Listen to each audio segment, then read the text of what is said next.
In today's society, people are expected to take a side on many topics, and most do, be it because of their rights or responsibilities. However, this is not always the case. During many influential moments in history, many governments have chosen to remain neutral in foreign affairs, as they have the right to do so.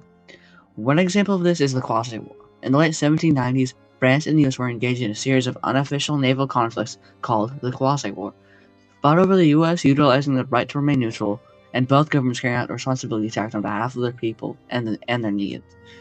This demonstrated a way of thinking the US would abide by, avoiding combat unless necessary to defend their people. To remain neutral would ultimately be the best option for the country going forward. However, remaining neutral may not always be the best for the country, as by doing so, a country forfeits the right to forcefully engage or retaliate. Here, we will paint a picture of the half-war between the US and France, showing the double-edged sword of neutrality. The causes and origins of the Quasi War can be traced back to as early as 1776, during the American Revolution. Trying to establish themselves as a separate nation from Great Britain, they engaged in multiple acts of rebellion and battles to win their freedom. During the revolt, America was severely outnumbered, outgunned, and outmatched. Seeking their liberation, they sought the help of Britain's long-standing rival, France. With the French's help, they were able to win the revolution. Now, even with France's help, the victory was not easy or cheap. France went into debt due to their efforts, which sparked the French Revolution due to the economic disperse between the royal subjects and commoners now seated within France. The royalty was largely ignoring the French public, so they revolted, and overthrew the long-standing French monarchy, transitioning from a monarchist to a republican nation. Having a newfound hatred for monarchies, and their long-standing rival of Britain being a monarchy, they decided to declare war on Britain in 1793. Seeking the same aid that America sought, they sent a diplomat to the US, seeking assistance in the war.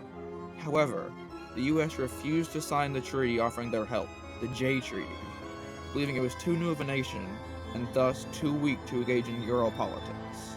This enraged France, causing them to halt all trade with the US, start attacking US ships and forcing seafarers on said ships into their navy.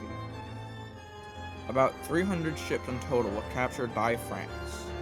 Wanting to protect their ships, the newly elected John Adams sent 3 diplomats to France: John Marshall, Elbridge Gerry, and Charles Pinckney, each given a respective codename of X, Y, and Z. Upon arrival in France, they were met with French negotiators, who demanded a personal bribe and governmental loan of about $250 million combined to even begin the negotiations, which the American diplomats did not pay. Upon returning to the US, the scandal was named the XYZ Affair, and civilizations worldwide mocked the nature of the whole event, humiliating both the US and France. During this time, John Adams was very stressed over France's lack of respect for the use of the right to remain neutral and the constant scrutiny of his leadership.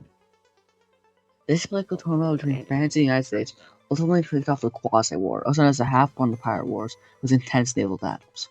The reason for it being called the Quasi War was that neither side officially declared war, and neither side wanted to, because as the government, they had the responsibility to choose the best for their people, and both sides identified a degree of neutrality was the best option for the people. John Adams had decided to give the Navy a small amount of independence from the military. As Thomas Jefferson, a well-known and high-ranking Navy officer, said, "If we are to have a Navy, we must make officers to manage that Navy." Ben Starr, an acclaimed military leader and naval captain, would courageously lead merchant ships in the maritime battles between the two quarreling nations.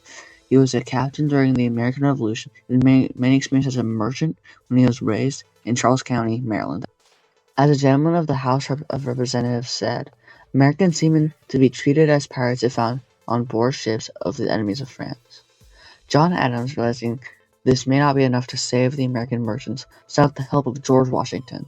At first he wanted to remain neutral, but eventually President Adams convinced him to be the commander-in-chief of the Navy. Adams and Washington agreed to not declare war, as did France. John Adams was the vice president for George, so they had a relatively easy time agreeing, allowing for quick mobilization and the arming of ships with the means of defense. However, The backing Pharaoh's party did not agree with this lack of aggression, so they attempted to pressure him by sending death threats and dropping the endorsement of John Adams, a Federalist. During all of this, John Adams had a bright idea. In the French colony of Haiti, a slave rebellion had begun amid the Haitian Revolution. Adams already thought slavery would be a wrongful practice, so he decided to fund the slave revolution to weaken the French economy, as at the time, Haiti was a major colony for France. Without Haiti, the French economy would crumble. Haiti made 40% of the coffee and 60% of the sugar worldwide. Over 13 years, Haiti made $560 million for France in today's value USD.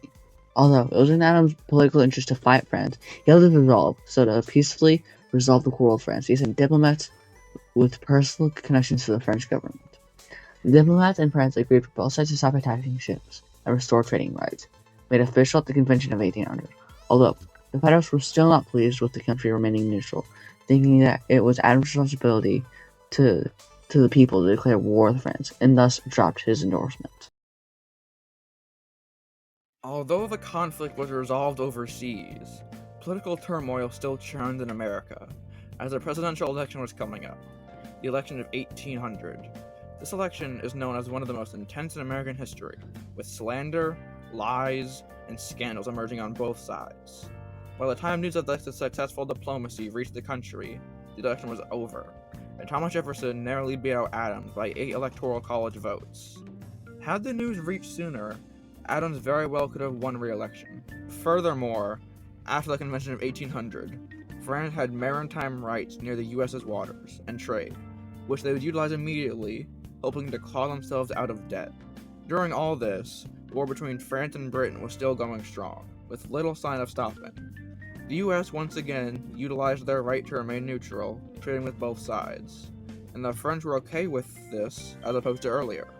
This war was eventually ended in 1802, with France triumphing with the tactical mind of Napoleon Bonaparte. To help remedy the French financial situation after the war, and newfound peace with the U.S., they restored the Louisiana Territory for $15 million, in part because of the high graces they now held with the U.S.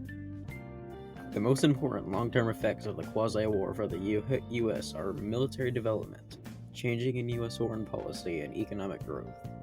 The U.S. Navy was largely inexperienced and unorganized prior to this conflict. After the war, the military gained crucial experience and enhanced their knowledge of tactics, methods, and organization. Long-term, the military raised their confidence and ability to win future conflicts. We also have more naval defense for our shipping. After the Quasi War, the French gained maritime rights to U.S. waters, and the U.S. was able to maintain neutrality and have it recognized by foreign powers. Long term, the U.S. could establish trade relationships between multiple countries, which led to strengthening of its own economy by focusing on these enhanced trade capabilities and gathering wealth. However, this newfound precedent of neutrality would not stand, as in modern-day America, remaining truly neutral is a standard rarely upheld due to events such as this. The right to remain neutral may not always be best to utilize when trying to manage the responsibility to keep your own citizens' best interests in